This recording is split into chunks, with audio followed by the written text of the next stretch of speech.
verse 16 tonight. And then next week we'll be finishing up the, you can look ahead, chapter 10 only has three verses. So we'll combine that. But Esther chapter 9, we finally get to really what the whole book has been building to, which was the day where the decree finally comes to pass.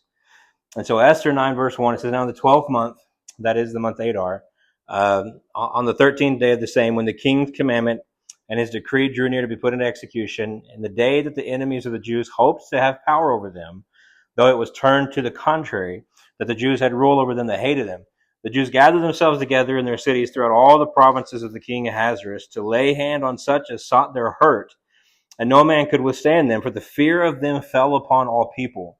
And all the rulers of the provinces and the lieutenants and the deputies, officers of the king, they helped the Jews because the fear of Mordecai fell upon them. For Mordecai was great in the king's house, and his fame went out through all the provinces. For this man Mordecai waxed greater and greater. And thus the Jews smote all their enemies with the stroke of the sword and the slaughter and destruction, and they did what they would unto those that hated them.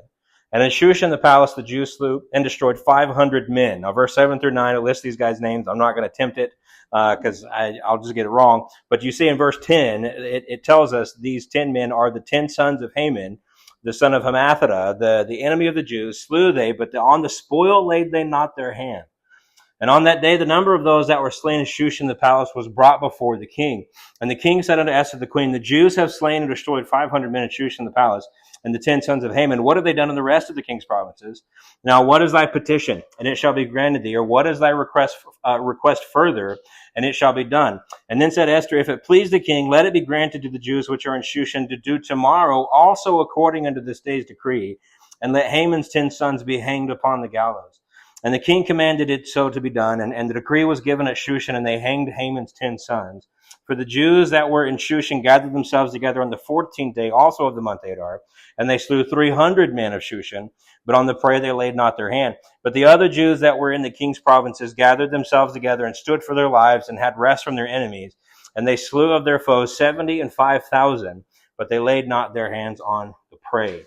And we'll stop right there. And so, as I said, this is the fateful day. This is the day where both the edict of Haman and the edict of Mordecai and Esther are coming to pass. And this was the day, obviously, originally thought by Haman to be his great triumph over the Jewish people, the people that he hated, in particular Mordecai. He thought this would be his grand day. And you see there in verse 1 that it was the day that the enemies of the Jews hoped to have the rule over them. But it was turned to the contrary, that the Jews ruled over them that hated him. And so this was a situation wherein, again, though not named, God very clearly was moving, very clearly was working. And I think that's, we'll see this more in just a moment. I think that's proved by something else that we read in this particular section. Now, this was inevitably going to be a bloody day of warfare. There was really no getting around it. Either the Persians were going to kill the Jewish people, and they could do so with no penalty, no arrest. It was legal on this day. Or the Jews could defend themselves without prejudice, right? There was no harm going to come upon them should they kill somebody in defense. It was very much a lawless day. And so this was going to be a very, very bloody day. And it did turn out to be that. We'll look at the numbers here in a moment. But it was a day chosen by lot. We saw that way back in chapter 3. Before Haman writes the edict, they choose the day by lot. And so it was a day chosen by lot, but it was a day guided by God. And this is very much seen in the principle of Proverbs 16. The lot is cast into the lap, but the whole disposing thereof is of the Lord. And so, yes, they cast their lots to determine the day, but God used that to bring to pass this day in particular. And we'll talk about this more next week. This day, because of the events of Esther, holds tremendous importance for the Jewish people today. Like I said, we'll talk about that next week. But because of the edict of Esther and Mordecai, as we saw in chapter 8, it gave them about 9 months to prepare for the day. And so they had 9 months to strategize, 9 months to figure out where the best defensible locations would be, 9 months to figure out, who would be the best to put in the front lines. And, they had 9 months to strategize and get ready for this. And they did that, and it worked. And we see that many did try still to come against them. And this, I think, goes to show a little bit of the sentiment that was against the Jewish people. It's one thing if you know that they can't defend themselves, that they have no legal rights to defend themselves, and to try and come against them, gain the spoil. It's a whole other thing when you know that they've had 9 months to prepare for the attack that you're about to carry out and still attempt to do so. And so we understand that there was a lot of hatred of this people. And so a lot of people tried.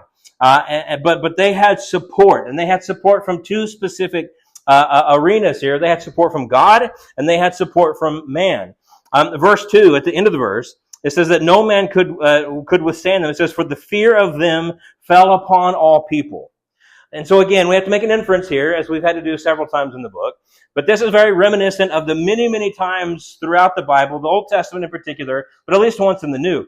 This is reminiscent of the many times where God causes a supernatural fear to come upon the enemy of the Jews. This happened several times. I give you a couple of references there. These aren't the only ones, but there's a couple of references there for you to look up if you want that show that God caused a fear to come upon the enemy. And either it happens in various ways. They just flee, or it makes the battle itself much easier. We know of in a couple of cases where they get so scared that they just begin fighting one another, right? And so this is something that we have seen time and time again. And so this seems to suggest, again, we can't say this dogmatically because Esther doesn't say it dogmatically, but to use this particular phrasing, the fear of them fell upon all people. This seems to be calling back to the again, the several times where we are explicitly told that God caused a fear to fall upon the enemies of the Jews. And I do think that that's what this is saying. Again, we just can't say that dogmatically. And so they had the support of God, which even if that's not what this is talking about, obviously they had the support of God, just by the way that this whole thing played out. But they had the support of God, they had the support of man. And so verse 2 says that the fear of them fell upon all people. And then at the end of verse 3, it says the fear of Mordecai fell upon, in particular, those who he was over. The rulers of the provinces, the lieutenants, the deputies, the officers of the king. Remember in the last chapter after Haman was killed, the king takes his ring off of Haman and he gives it to Mordecai, indicating that Mordecai was now given that position. And he waxed greater and greater, we're told here in the text. And so by the time that this day comes to pass, Mordecai had a great amount of influence and power in the nation of Persia. And not only that, I don't think that the people were for him simply because they were afraid of what Mordecai might do, if they were to come against him. I think he had a great deal of support. I think he was such a man that people genuinely cared for and loved him and got behind him and his cause and his people. And so the fear of Mordecai fell upon them. And so they had the fear of God and they had the fear of Mordecai. And all that led to a great amount of support. So they had not only the benefit of time to plan and to get themselves together in great numbers to defend themselves, but they also had these two other things. They had the fear of the people. They had the fear of Mordecai. All of this was lending itself to aid them in this particular day. Now, that doesn't mean that it was going to be simple. That doesn't mean that they were just going to walk over their enemies. They still had to fight. They still had to defend themselves. They still had to take up arms. And a lot of people died in this particular day. But we read, it says, thus the Jews smote all their enemies with the stroke of the sword, and slaughter and destruction, and they did what they would unto those that hated them. I don't want to get ahead of myself here. And so we see the threat against them was truly great. We're told that in just Shushan, just the kind of the palace complex area, 500 people were killed. Now remember, and I'll say this, there is some debate. I guess I'll say it that way. There is some debate as to whether or not the Jews could do nothing but wait for an attack to come and defend themselves. There are others who say that the Jewish people, if they know that there was a group of people who was determined to come against them and attack them, that they could preemptively attack. That's debated. But nevertheless, 500 people just in Shushan. And so just in the capital area here, we have 500 people who were killed, including the 10 sons of Haman. We'll talk more about them in a minute.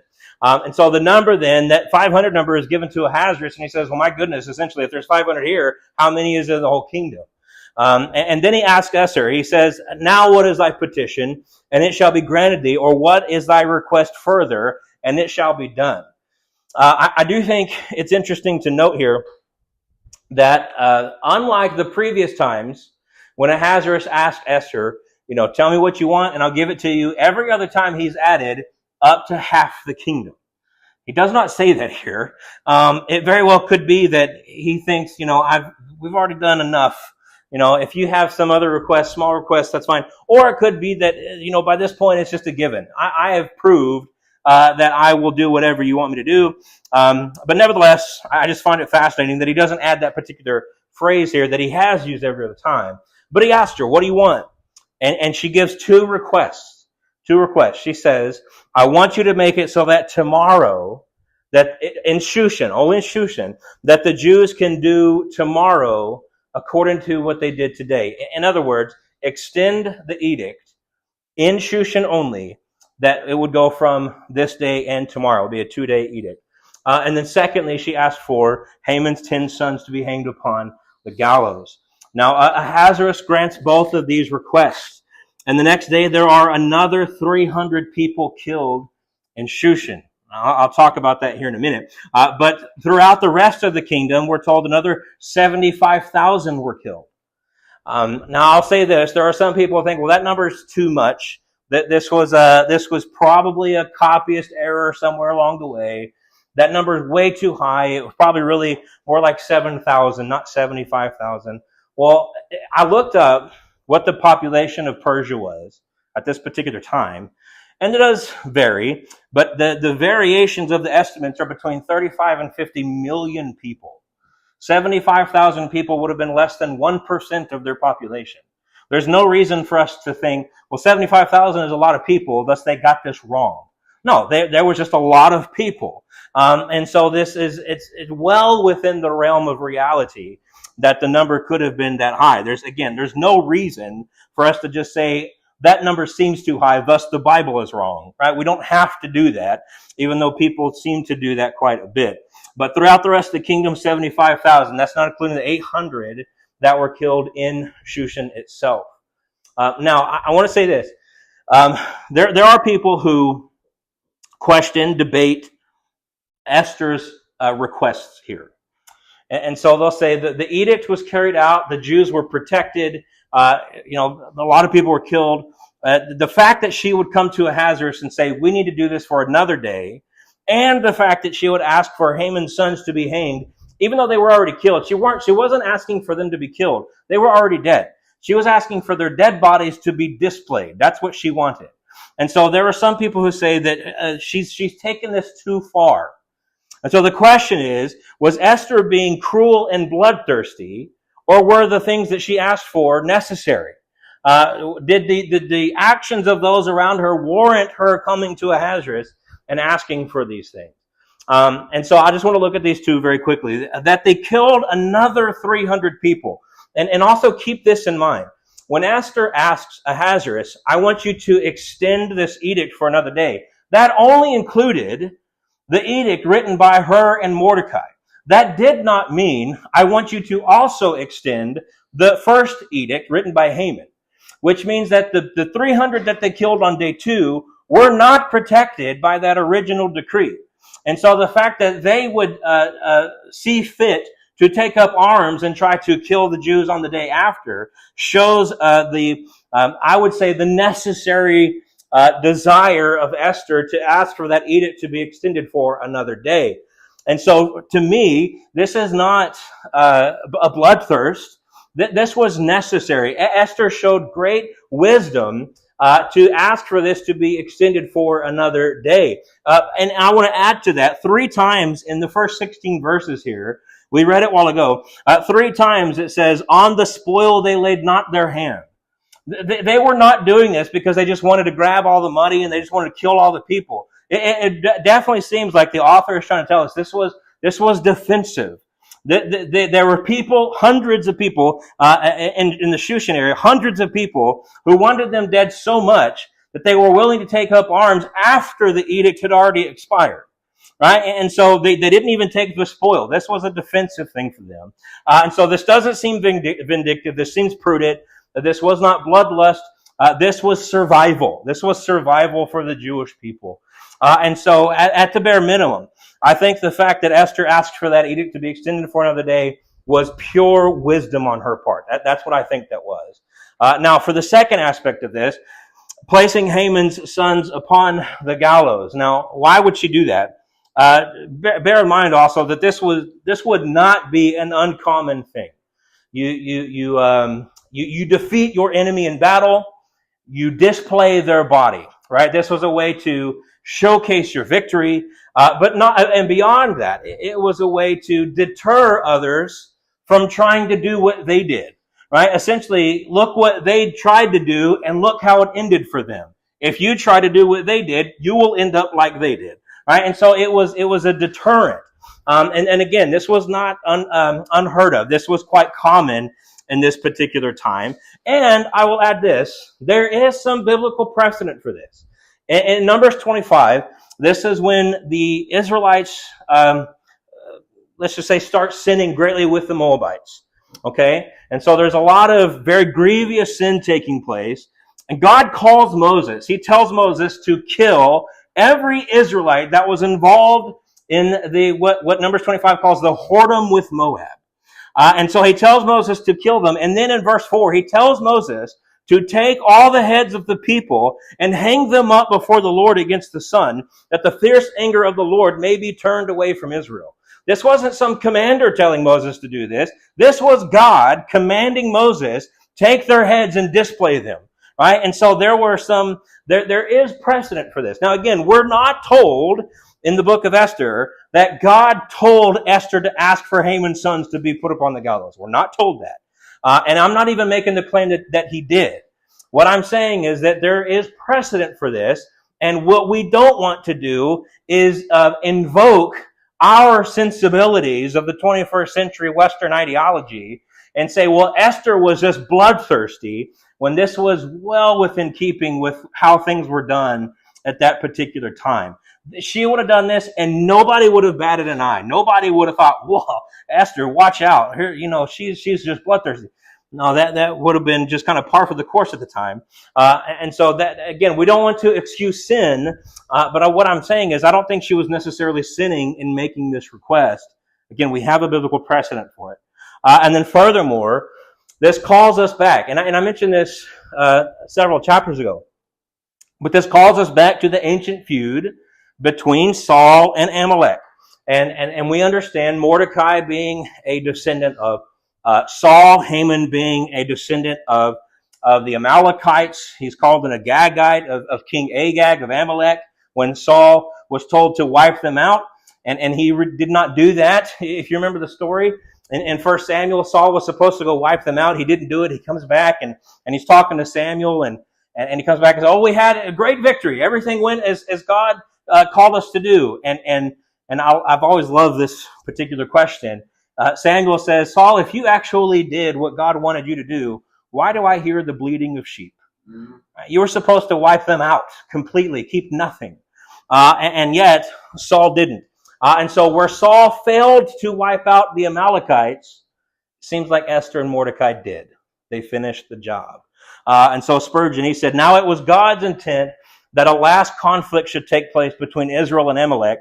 The conflict which began with Joshua in the desert was to be finished by Mordecai in the king's palace. And so again, I can't sit up here and say it is indistinguishable that Esther was righteous in these requests. But what I am saying is that I think she displayed a lot of wisdom, and I think we can say biblically there was great precedent for her to do what she did. And so with both requests, it seems, as strong as I will say it, it seems Esther was acting well within her right to help save the Jewish people. And I'll close here with this quote from Brenneman.